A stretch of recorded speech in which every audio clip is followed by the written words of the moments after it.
이번 시간은 이 과목 상권 분석 기출문제를 풀어보도록 하겠습니다. 26번 점포 입지를 위해 장소를 선택한 이후 소매업체들은 그 장소에 몇 개의 점포를 운영해야 할 것인지를 결정해야 한다.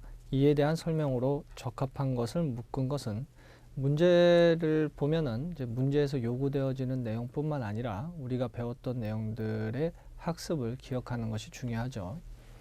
우리가 상권 분석 을 한다고 했을 때 가장 중요한 것은 상거래를 할 수 있는 그런 영역적 부분들인 산권과 이러한 영역적인 상거래를 할 수 있는 범위 내의 최적의 입지를 선택하는 부분들에 대한 분석적인 부분들이 가장 핵심적인 내용이라고 볼 수가 있고요.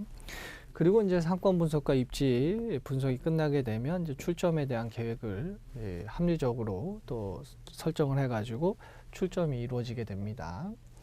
이때 우리가 지금 보고 있는 26번은 바로 입지라는 부분들이고요.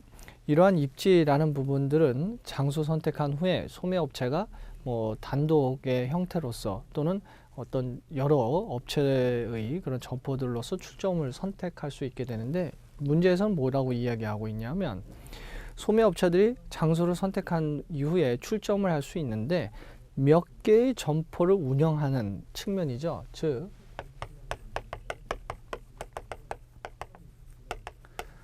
다수점포 관점에서의 입지다라고 볼 수가 있게 되는 거예요. 다수점포의 입지. 그래서 이에 대한 설명으로 적합한 것을 묻게 되면 한 장소에 다수의 점포를 입지시키면 촉진과 유통에 있어서 규모의 경제 효과를 얻을 수 있다. 우리가 한 장소라고 이야기할 때에는 하나의 점포를 의미하는 것은 아니고 일정한 상거래를 할 수 있는 영역의 그런 상권 내에서의 입지적인 부분들에서 다수의 점포를 출점한다고 생각하시면 됩니다.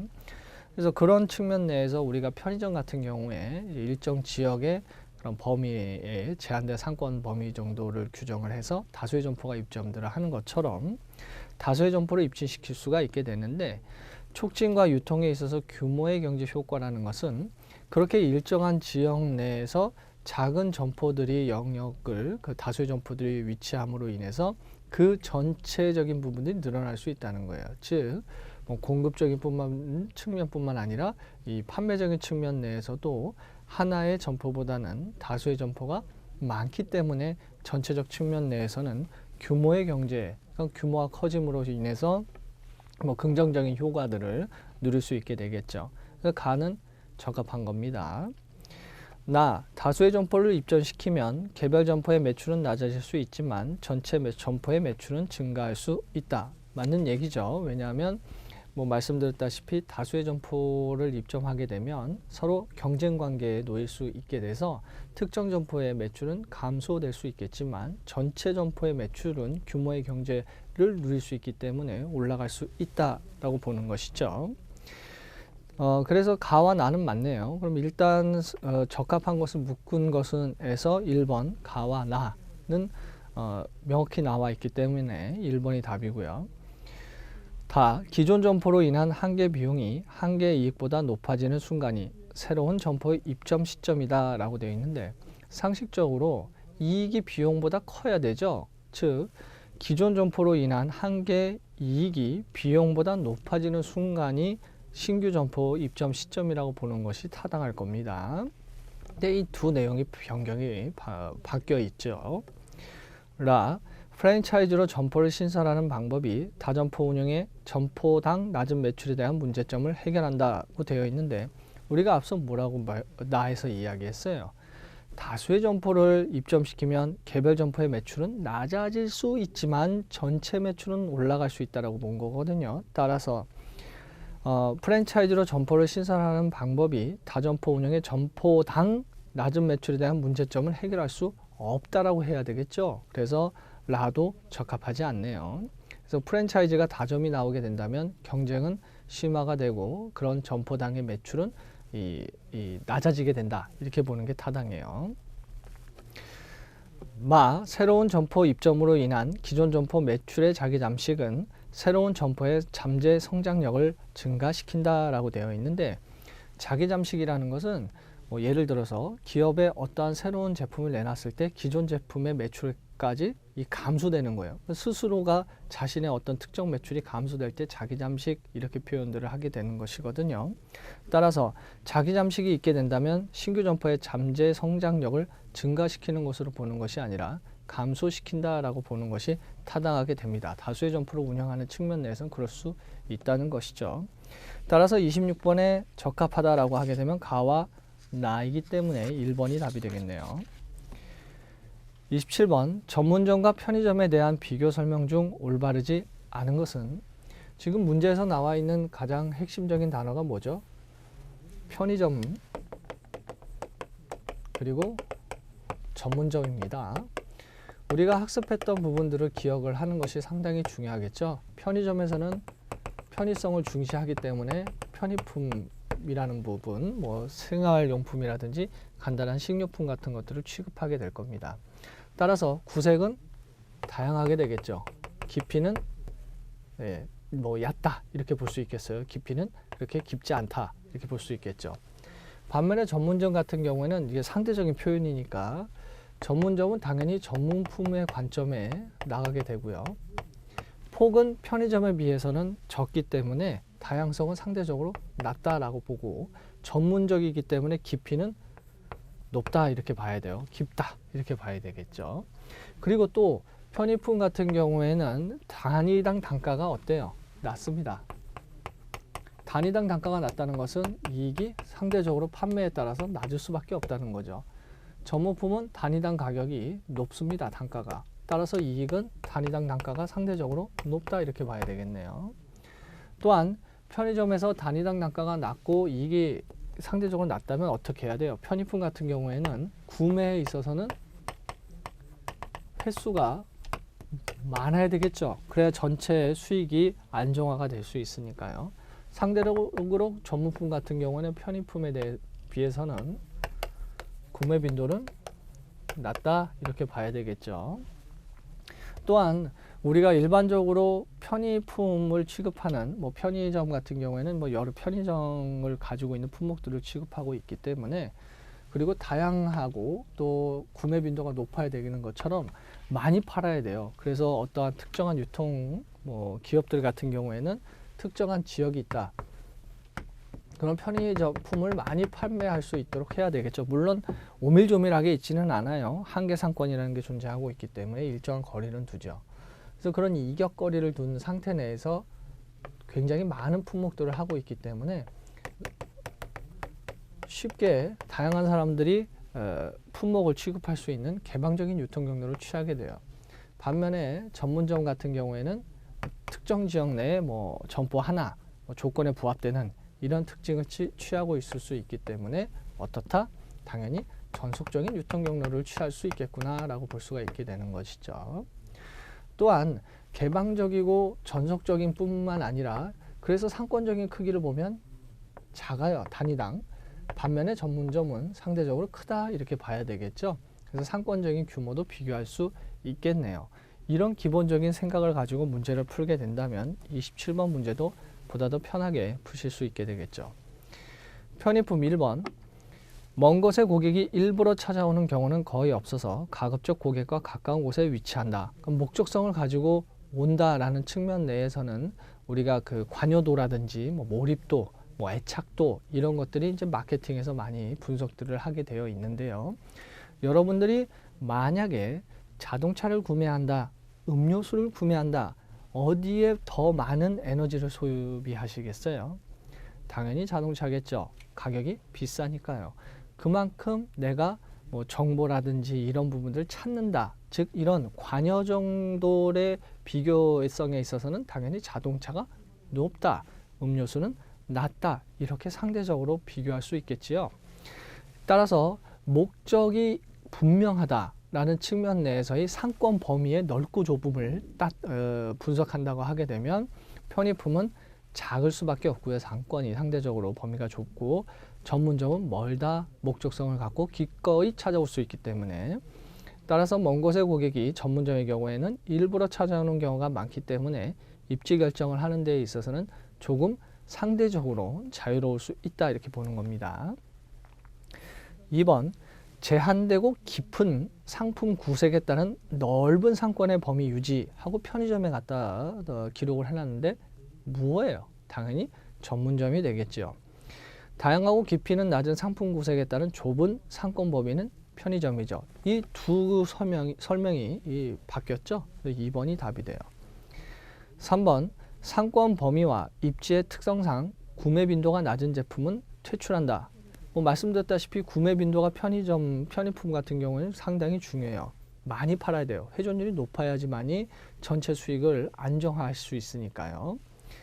전문점의 경우에는 상권 형성과 유통 경로의 특성상 구매 빈도가 낮은 상품도 유지할 수 있다. 즉 단위당 이익이 크기 때문이다라고 볼 수 있어요.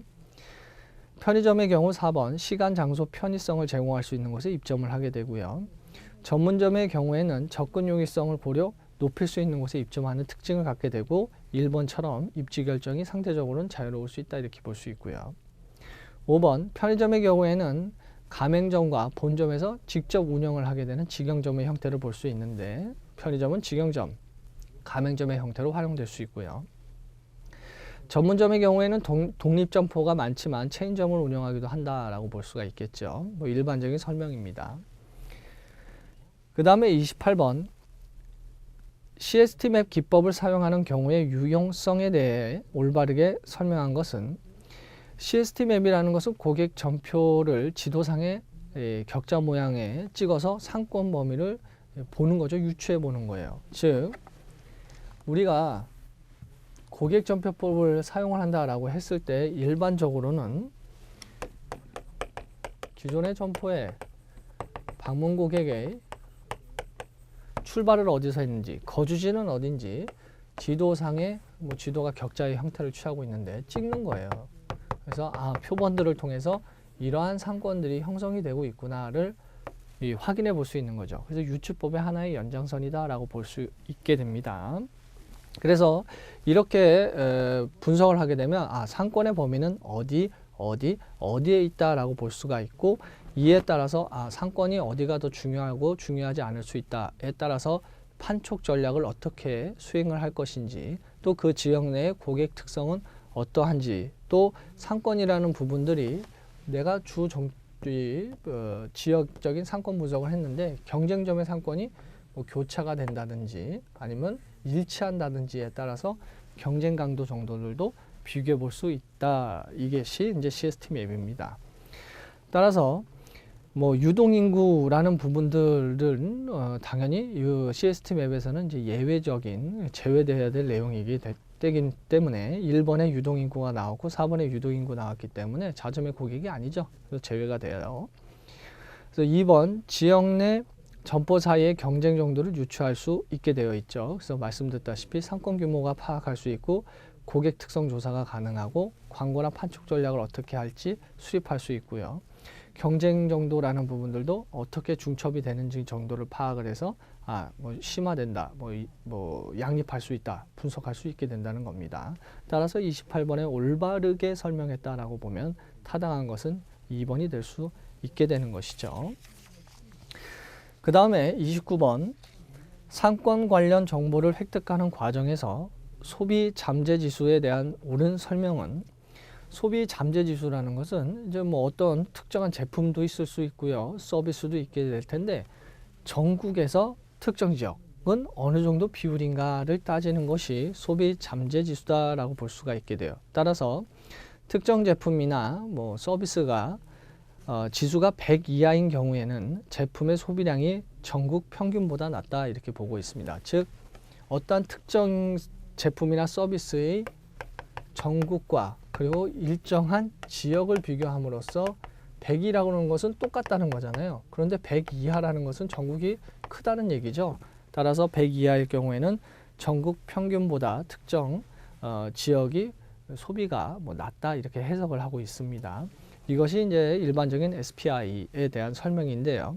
따라서 옳은 설명이다라고 할 경우에는 2번 PB의 평균 소비량과 MB의 평균 소비량을 비교를 했을 경우에 특정 제품이죠. 비교한 정보를 확인해 볼 수 있다라고 볼 수 있는 거예요. 따라서 29번의 답은 2번이다라고 볼 수 있는 것이죠. 그 다음에 30번 신영이는 상권을 분석하기 위해 고민하고 있다. 현재 주어진 정보는 신영이가 살고 있는 도시 A의 인구, 인근에 있는 두 도시 B와 C의 인구, A에서 B, A에서 C까지의 이동하는 각각의 거리라고 보고 있네요. 그럼 뭐 당연히 그려보면 알죠. 일단 A라는 거주지가 있고요.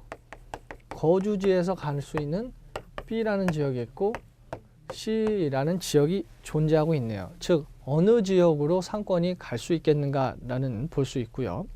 주어진 것에서는 인구와 이동 거리라는 측면들이 이루어져 있게 됩니다.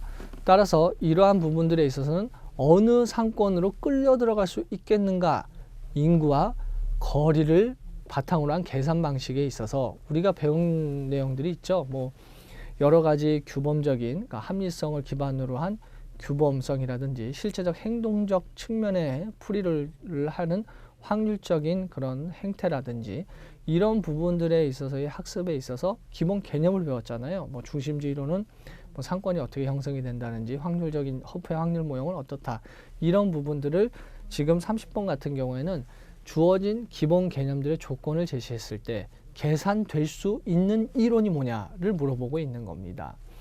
따라서 두 경쟁의 도시 중에 A가 갈 수 있는 그런 측면들을 분석하는 거기 때문에 인구와 거리라는 것이 주어지게 된다라고 하게 되면 레일리의 소매인력 법칙이 가장 타당하다라고 볼 수 있게 되는 것이죠. 따라서 거리가 있고 신영이가 현재 상권에서 분석할 수 있는 내용은 무엇이냐? 당연히 도시 A에서 B와 C 중 하나를 선택하게 되는 상권의 분기, 즉 한계점이 무엇이냐를 확인할 수 있게 된다는 겁니다.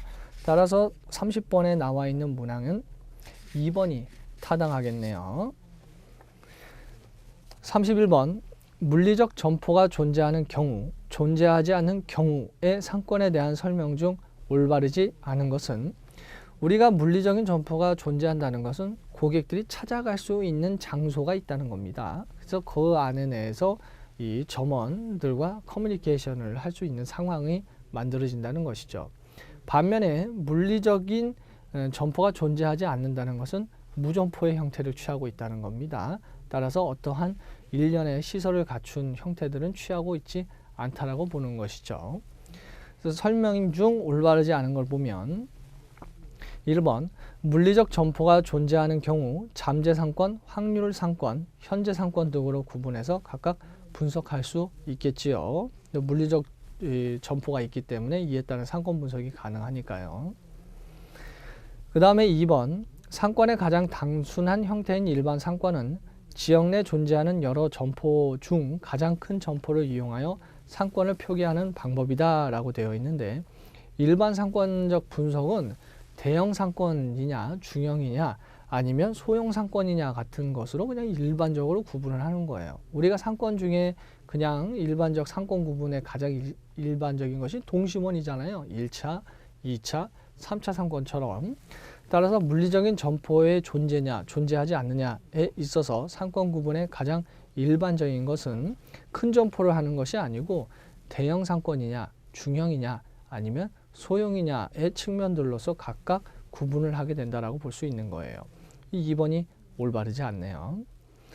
3번 물리적 점포가 없는 경우 상권은 인터넷, 우편 등의 접촉 수단에 대한 접근 가능성에 영향을 받을 수 있게 되겠고요. 그래서 인터넷 같은 경우는 이제 보편화됐죠. 초기 때는 뭐 쇼핑에 있어서는 뭐 여러 가지 문제점들을 낳았어요. 뭐 지금은 그렇지 않습니다만 과거에는 이제 결제 시스템이라든지 이런 부분들에 있어서 뭐 제대로 관리가 되어 있지 않아서 그 해당 프로그래밍 한 사람이 카드 정보를 DB에 쌌다가 뭐 법에 대해서는 잘 모르니까 그래서 이제 걸리는 그런 뉴스에 나온 적도 있었는데 지금은 그렇지는 않죠.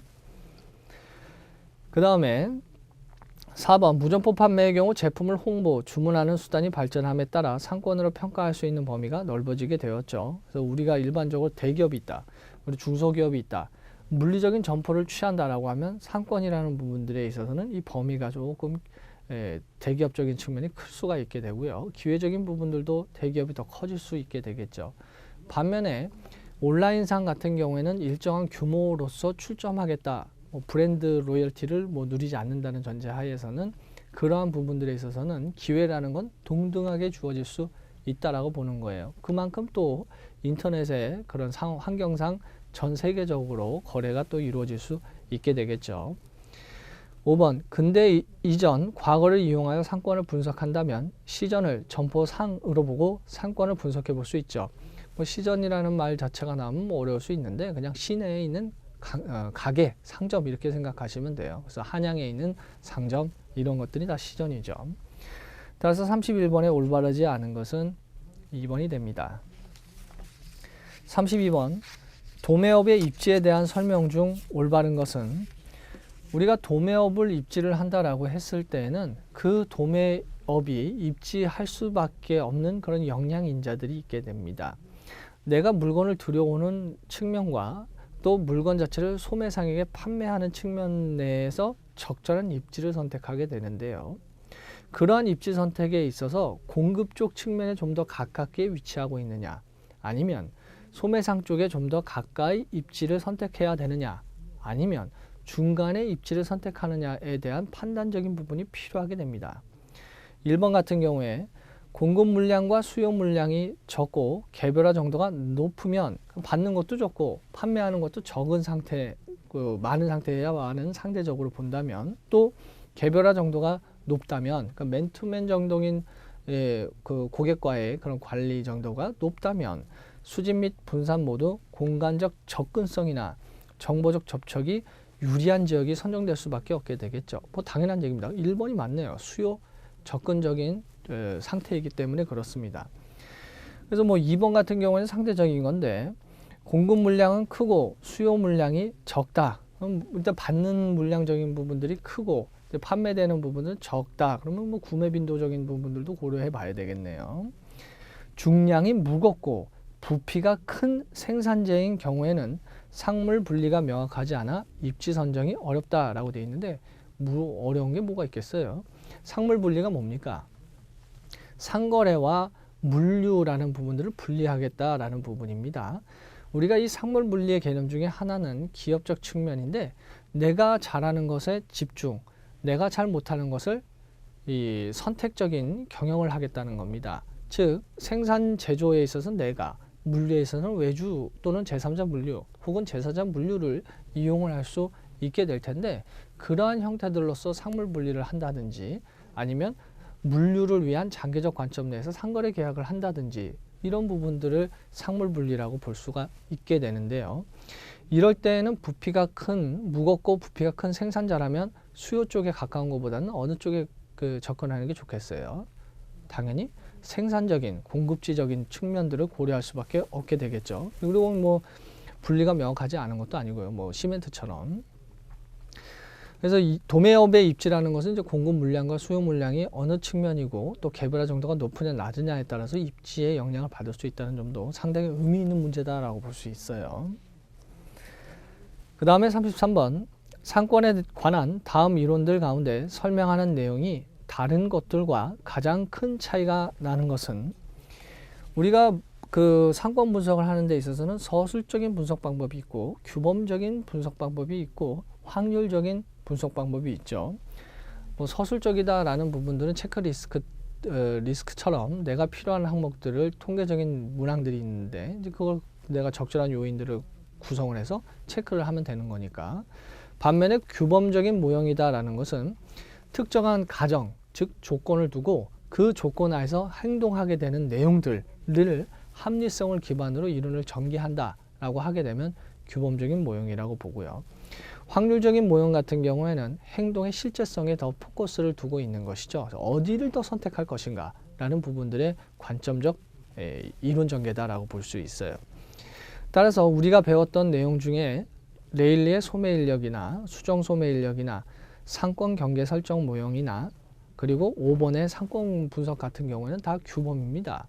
반면에 4번 같은 경우는 허프의 상권 확률 모델이기 때문에 이건 확률적인 분석 방법입니다. 그래서 성격이 다른 것은 33번의 4가 되겠죠. 34번, 점포 입지에 영향을 주는 유통 활동 중 상류와 물류에 대한 설명 중 올바르지 않은 것은 상류는 상적 유통의 준말로 유통 거래에 관한 제도적 측면의 기능을 설명하는 표현이 될 수가 있고요. 그건 뭐 실질적인 물의 흐름은 아니니까요. 2번 물류는 물적 유통의 준말로 제품의 실질적 이동 및 보관에 관련된 사항을 설명하는 표현이라고 볼 수가 있게 됩니다. 그래서 우리가 상거래를 한다라고 하게 되면 뭐 계약이라는 부분도 있고 그에 따른 금전적인 그런 교환이 발생될 수 있게 되고요. 즉 그런 관계 내에서 실질적인 물의 흐름이 발생을 하게 되니까 1, 2번은 같은 이제 그 올바른 개념 설명이라고 볼 수 있습니다. 3번 기업 이익 창출 관점에서 볼 때 상류는 이익을 극대화하고 물류는 비용을 극대화하는 목적이 있다. 틀렸죠? 비용은 줄이는 게 최고입니다. 즉 극소화하는 데 있다라고 볼 수 있어요. 우리가 상류라는 부분들은 말씀을 드렸고요. 물류라는 측면들을 보면 물류 기업이 존재하고 있죠. 왜 존재할 수밖에 없느냐? 기존의 기업들 같은 경우에는 자사 물류를 하고 자신이 직접 잘할 수 있는 부분들이 있게 되는데 자신의 주 사업 영역이 있고요. 그리고 이를 뭐 거점에 수송을 하거나 또는 거점 내에서 고객이 주문해서 배송을 하거나 그 전체의 개념이 운송인데 이제 그 사업 영역 내에서 자가 물류를 이용하는 경우가 있겠죠. 자가 물류를 이용을 할 경우에는 이제 개인이 택시를 혼자 타는 입장이기 때문에 비용이 커요. 뭐 보관비나 뭐 여러 가지 기기 비용도 크고요. 반면에 여기에는 집중을 하고 자가 물류는 뭐 아예 없을 수는 없는데 상대적으로 물류기업을 이용하게 되면 물류기업에서는 택시를 4명 태워보내는 거기 때문에 기업의 입장에서 그만큼 뭐 반드시 n분의 1은 아닙니다만 이만큼 비용을 줄일 수가 있게 되죠. 즉 2,000원을 냈다라고 가정할 때는 4명이 탄다면 500원씩만 내면 되기 때문에 저렴해질 수 있어요. 물류기업 같은 경우에는 일정한 지역 내에 이러한 기업들의 물품을 규합을 해 통합을 해서 배송을 하기 때문에 전체 매출에 있어서는 또 의미가 있고요. 효과가 있고 따라서 이런 부분들 때문에 물류라는 부분들을 분산시킬 수밖에 없고요. 이런 기업들이 모여서 실어갈 수 있어야 되기 때문에 표준화를 전제로 해야 되고 표준화가 되니까 기계와 자동화가 가능하게 되죠. 그리고 이러한 기계화 자동화 표준화라는 것은 우리가 흔히 이야기하는 소프트, 뭐 서류라든지 EDI 같은 거 표준화가 있을 수 있고 하드, 뭐 지게차라든지 아니면은 팔레트나 아니면 컨테이너 규격 같은 것들을 만들 수 있게 되고요. 그래서 이런 기계 자동화, 표준화 이런 것들이 다 되고 뭐 조직이나 이런 것들을 다 합리적으로 만들게 되면 기업이 추구하는 것, 고객의 만족을 높이고 물류 비용을 줄이자라는 관점을 달성할 수 있게 되는 합리성에 도달한다라고 볼 수가 있게 되는 거예요. 따라서 기업 이익 창출 관점에서 상류는 이익을 극대화하고 물류는 비용을 줄이는 데 중요하다라고 볼 수 있죠. 상대적인 표현들로 하나 더 있다면 우리가 물류 비용을 줄인다는 건 기존의 매출이 있겠죠. 매출에 따른 이익이 있을 텐데 이 이익을 내기 위해서 무엇을 해요? 영업을 합니다. 영업을 열심히 해서 매출을 나오고 그 매출을 토대로 이익이 계산되게 되겠죠. 그렇다면 물류 비용을 낮추게 되면 마치 영업한 것처럼 매출을 올린 것처럼 그 비용이 절약된 부분이 이익처럼 보일 수 있죠. 그래서 제3의 이익이다라고 보는 거예요. 그래서 우리가 항상 절약하는 습관이라는 것은 실생활에 하듯이 기업도 국가도 이런 부분들에서 이제 절약적인 측면들, 비용을 줄일 수 있는 관점을 노력하게 됩니다. 그래서 올바르지 않은 건 3번이 되겠죠. 35번 점포의 유형과 주요 특성으로 올바르지 않은 것은 뭐 일반적인 내용들이 기술되어 있는데요. 3번에 보시면 아울렛 스토어는 제조업자가 재고를 처분하기 위해 인류 브랜드 상품을 특별 할인가로 판매하는 것으로 주로 도심에 출점한다라고 되어 있습니다. 우리가 배우는 건 학문적인 관점이고요. 학문적인 관점이라는 것은 그 점포가 어떠한 특성을 가지고 그렇게 태동했는가를 알고 있는 거고 그 태동을 근거로 지금 현재는 어떻게 활용되고 있는가를 그 응용적인 부분들을 또 배워나가는 거죠. 예를 들어 우리가 쇼핑센터가 처음에 어떻게 태동이 됐어요?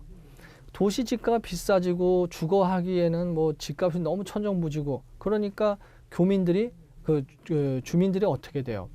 당연히 외부로 저렴한 데로 이동하려고 하게 되겠죠. 거기에다가 자동차 보급률도 많아졌게 됐고요. 그래서 스프레 현상과 자동차 보급의 확산으로 해서 외곽으로 빠지니까 국가적인 측면 내에서 또 정부적인 측면 내에서는 또 어떤 노력을 기울여야 돼요?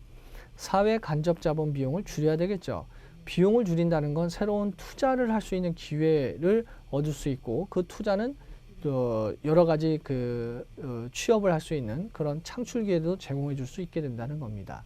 그래서 도로 경비, 가로등 경비 줄이는 게 중요하겠죠. 계획적인 쇼핑센터를 건설하는 것이 바로 이 때문에 필요하게 되는 겁니다. 그래서 도시 외곽의 센터라는 것은 이제 여러 가지 쇼핑과 관련된 점포들, 편의점, 백화점, 그리고 식당이라든지 이런 것들이 구비가 되어 있는 형태들의 이 소매업체의 특징이죠. 쇼핑센터가. 그런데 이것이 이제 그렇게 태동이 됐다 하더라도 도시 내에도 있잖아요. 쇼핑몰의 개념으로. 그래서 그런 것처럼 우리가 태동은 무엇이고 응용은 어떻게 됐는가를 구분해서 학습하는 것이 상당히 중요하다고 볼 수가 있어요. 그래서 아울렛 스토어 같은 경우에는 상대적으로 저렴한 가격으로 제공을 한다는 것이 특징이고요. 그리고 저렴하게 제공하기 위해서는 어떤 특징을 갖게 돼요? 풀 서비스가 안 되겠죠. 셀프 서비스적인 측면들로 접근을 해야 되고요. 그래서 저렴해지려면 도시 중심지에 있게 되면 상대적으로 임대료라든지 이런 지가라든지 비쌀 수밖에 없어요. 그럼 가격을 낮추는데 한계가 있을 수밖에 없죠. 그래서 이에 따라서 도시 중심에 주로 출점하는 것이 아니라 외곽에 주로 출점하는 형태를 취할 수밖에 없게 되는 겁니다. 그래서 3번 같은 경우가 올바르지 않다 볼 수 있겠네요. 그 다음 36번 상권에 대한 설명으로 올바른 것만 선택된 것은 일반적으로 상권을 규정하는 구성 요인은 인구, 시간, 거리 요인이다. 그래서 배후지적인 측면들에 봤을 때 적정한 인구가 있는지 행정적인 인구죠. 그리고 시간적인 부분들 어느 정도 이동 시간이 소요가 되는지 또 거리는 어느 정도인지 상당히 중요하다고 볼 수가 있고요. 가는 올바른 것 중에 하나이기 때문에 이상이 없고요. 생산비나 운송비, 판매 가격 등이 낮을수록 상권은 확장될 수 있게 되겠죠. 당연한 얘기입니다.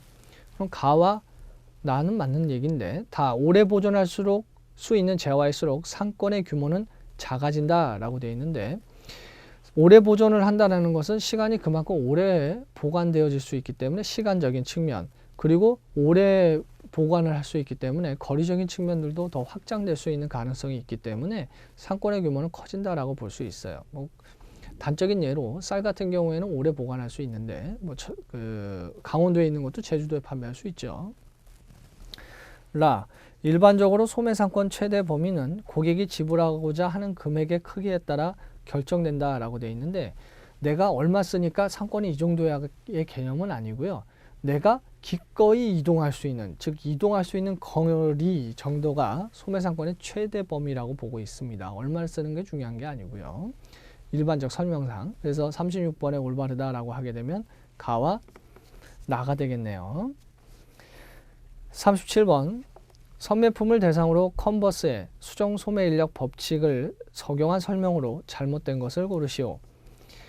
1번 소비자에게 두 도시까지의 거리가 같을 경우 두 도시별 구매 금액의 비율은 인구 비율과 유사하다. 인구에 따라서 소비될 수 있는 것을 인당 추정할 수 있으니까요. 그래서 수정 소매 인력을 통해서 컨버스의 법칙이라는 부분들도 우리가 배웠죠.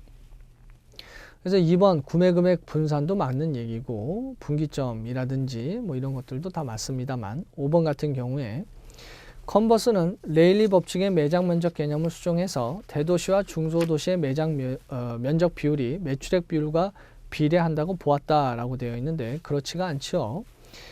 일단 컨버스의 법칙의 경우에는 레일리 법칙을 수정을 해서요. 두 도시 간의 거리를 연결하는 도로상의 자동차의 주행 시간의 시간거리를 표시했고요.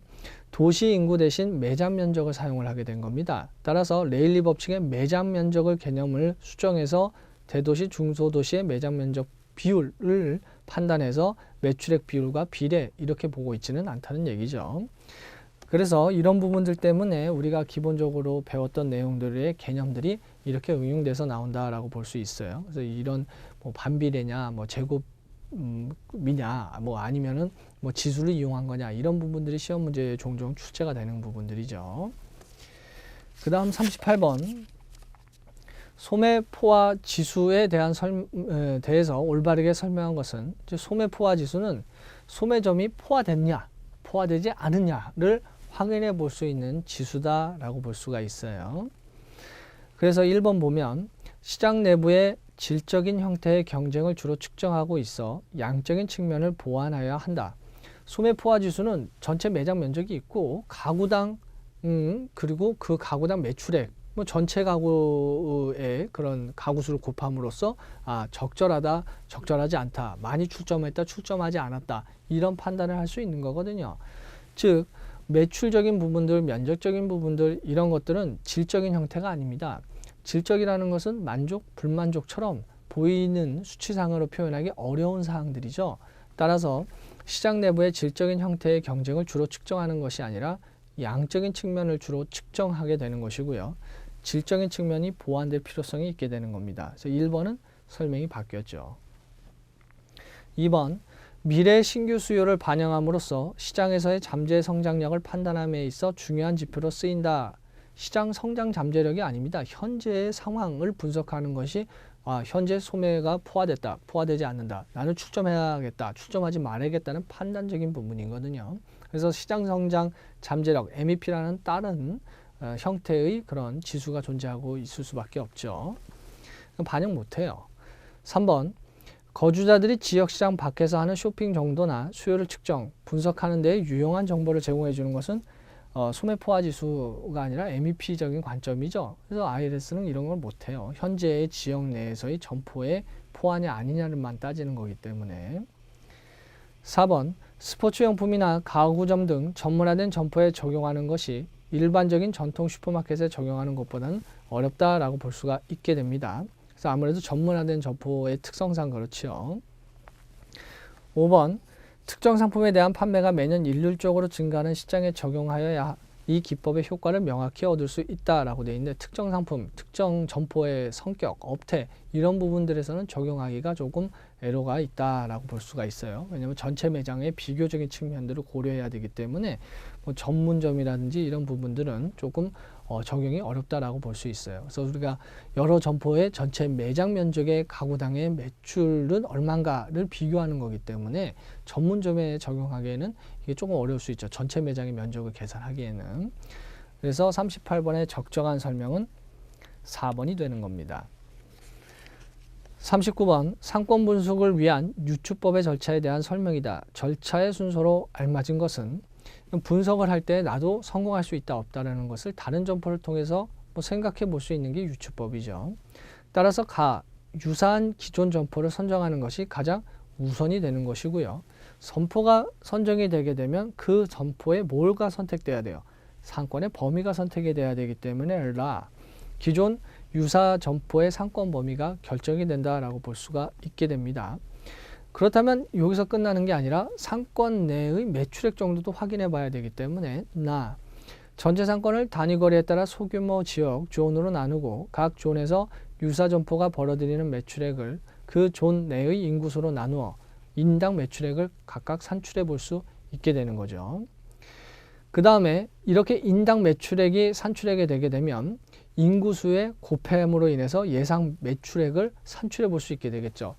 그 지역의 인당 매출액이 얼마면 전체는 얼마겠다라는 부분들을 유추해 볼 수 있기 때문에 예정 상권 입진의 각 존의 인구수의 유사 점포의 1인당 매출액을 곱해서 각 존에서의 신규 점포 예상 매출액을 산출해 볼 수 있게 되는 겁니다. 그 다음에 마지막으로는 지역 특성에 맞게 조정하는 게 필요하겠죠. 마가 마지막이네요. 따라서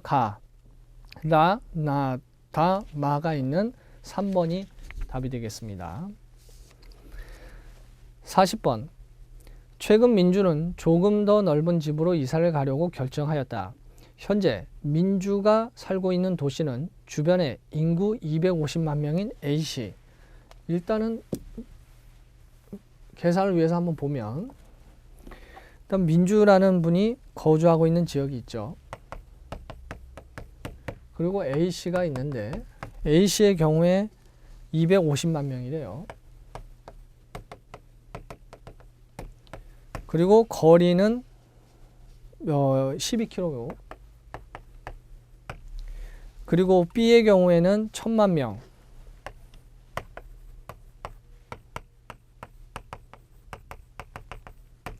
그리고 거리는 24km 이렇게 떨어져 있다고 하게 되어 있습니다. 자, 이럴 때 민주의 이사에 따른 변화에 대해 올바르게 설명한 것은 이사를 어느 쪽 방향으로 하느냐에 따라서 어디에 경계점이 또 선택될 확률이 높게 될 것인가를 확인할 수 있게 되는 것이죠. 그래서 레일리의 공식을 이용하면 적당할 수 있겠네요.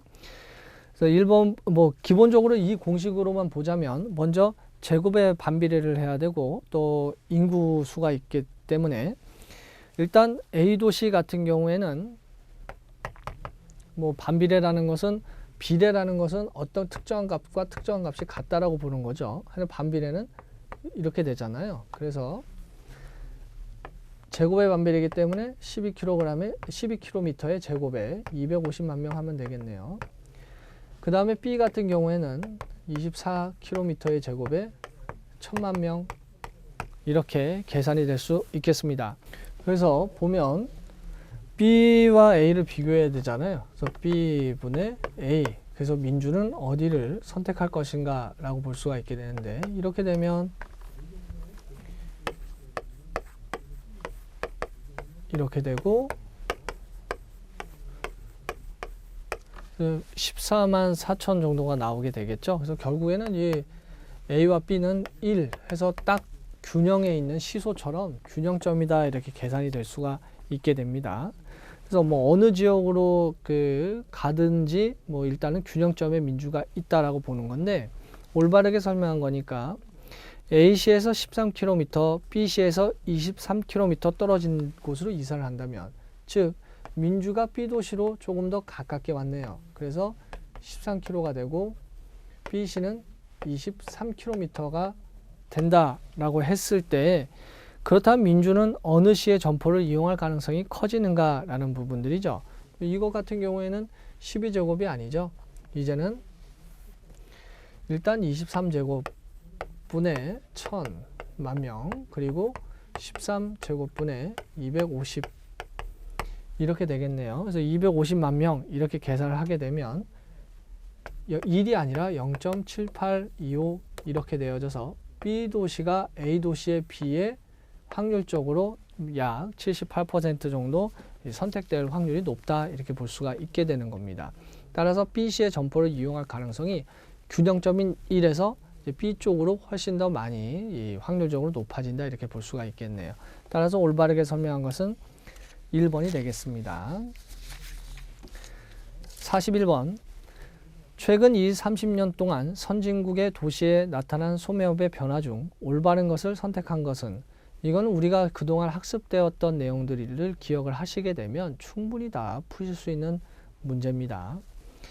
가 중상층 인구가 교외로 이동함에 따라 소매업의 교외화도 촉진이 되었고요. 그래서 쇼핑센터라는 개념들도 많이들 활용될 수 있고요. 규모의 경제로 인한 판매 점포 대규모화 및 다수 점포가 집적화된 쇼핑센터가 등장을 했고요. 그리고 자동차와 냉장고 등의 제품을 대부분의 가정에서 활용하면서 판매 단위 자체도 대량화가 되어진 특징을 갖게 됩니다. 가나다는 일반적인 내용이네요. 도심 지역으로 거주 인구가 대량으로 유입하여 거주 인구가 도심 지역으로 대량으로 유입했습니까? 외곽으로 빠졌죠. 편의품 판매가 집적화됐다라는 측면들은 당연히 이 매칭이 안 되는 겁니다. 모든 종류의 제품에 있어 판매 전무화에 따른 상점가와 주거지의 엄격한 분리라고 되어 있는데 혼재되는 형태들이 있죠. 그래서 우리가 복합용도 개발 지역 같은 것들도 등장을 할 수밖에 없는 이유 중에도 하나고요. 따라서 라와 마는 올바른 설명이라고 볼 수가 없게 됩니다. 그래서 라와 마를 제외한 가나 다가 타당하다라고 볼 수 있겠네요. 사실 이런 41번 문제 같은 경우는 일반적인 개념이기도 하지만 틀린 문항을 먼저 지워나가서 맞는 문항을 찾는 형태들의 그런 역논리성의 문제풀이 같은 것도 적합한 형태다라고 볼 수 있겠네요. 42번 소매점 출점 형태 중 자산가치 상승, 영업에 대한 안정, 점포 내부 외관에 대한 계획성 있는 조정 등의 장점은 있지만 초기 투자 비용이 높고 상권 변화에 대한 대응 문제가 되는 형태는 무엇인가? 일단 전제는 뭡니까?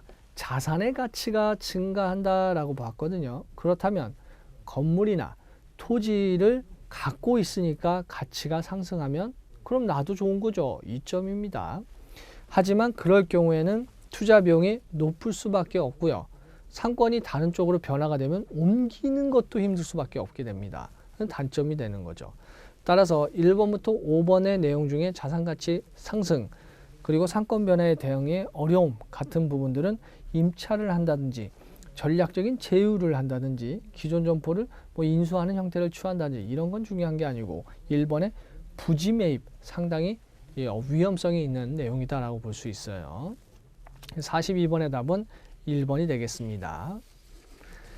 43번 편의점에 대한 설명 중 올바른 것은 최근에는 고객이 원하는 낮은 가격을 위해 점포 임대료가 저렴한 교외 입지에 많이 개점한다 라고 되어 있는데 이런 교외 입지적인 그런 임대료를 고려해서 이런 건 할인점이 되겠죠. 아무래도 편의점에 대한 부분들은 주거지 근처에 있는 형태들이 보다 더 타당한 설명이 될 테니까요. 해당 설명은 할인점에 대한 설명으로서 타당하다 볼 수 있겠고 2번 편의점의 체인화 전략은 고객에게 장소적 편의 제공보다 매출 신장을 위한 전략이다. 체인화라는 것은 내가 많이 만들겠다는 여러 가지 체인점 형태를 또 운영하겠다는 건 고객의 편의보다는 매출적인 다점포의 경영의 그런 전체 매출의 기대라고 볼 수 있고요. 3번 최초의 편의점은 미국의 세븐일레븐으로 오전 7시에서 오후 11시까지 영업을 한다고 해서 붙여진 내용이다라고 볼 수 있습니다. 맞는 얘기죠. 그래서 우리가 과거에 이 석탄을 캐는 탄광촌 같은 경우에는 이제 그 영업 시간이 있어요. 일하시는 분들이 퇴근하고 오고 가는 그때 이제 매장을 연다고 해서 이런 형태들 편의점에 대한 필수품 같은 걸 취급했다고 해서 이제 태동됐다 이렇게 보고 있고요.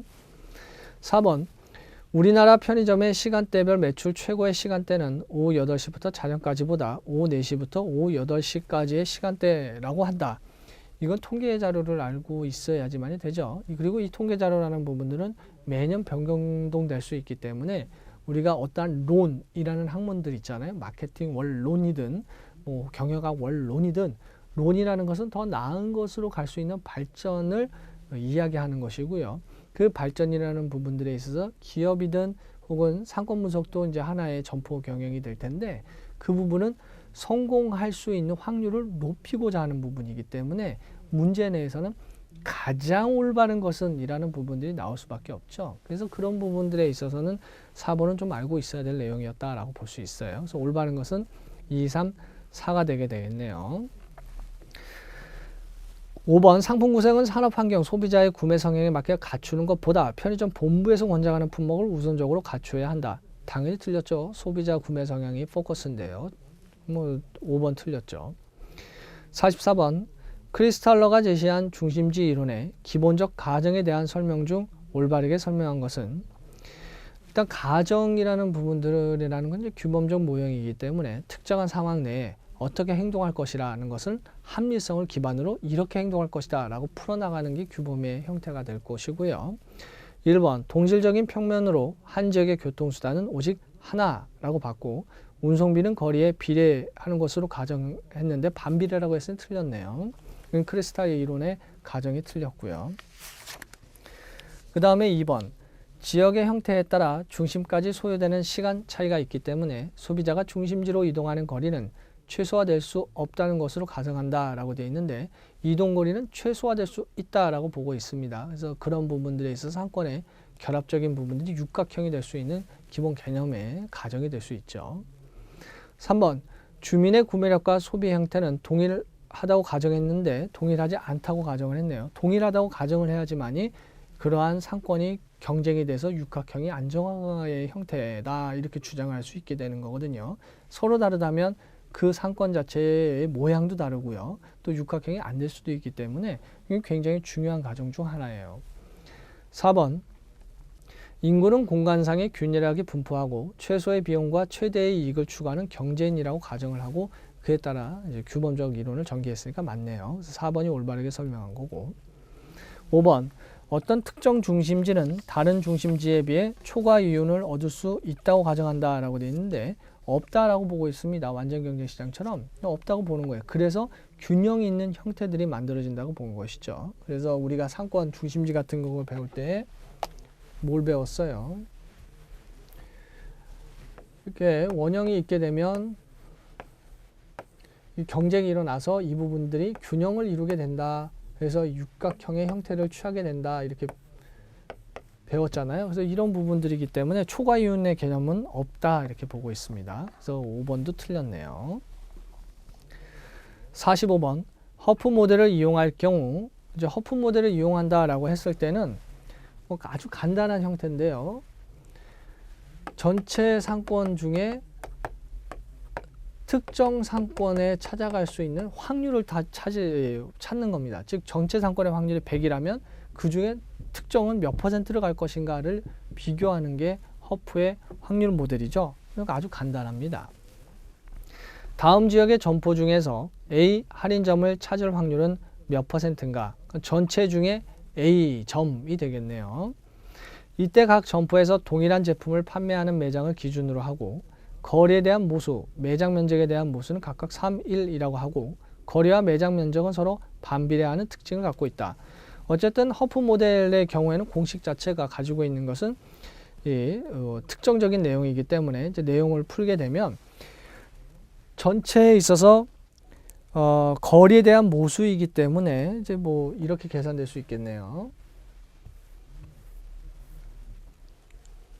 먼저 거리가 A 할인점은 3km죠. 그리고 매장 크기는 2,700이네요. 거리에 대한 모수적인 부분들이 보니까 3이라고 가정을 했기 때문에 3이 되겠고요. B는 4km인데 3이고 매장 면적은 6,400이 되고요. C는 거리가 5km인데 모수가 3이고 그리고 매장 면적은 12,500이 되겠네요.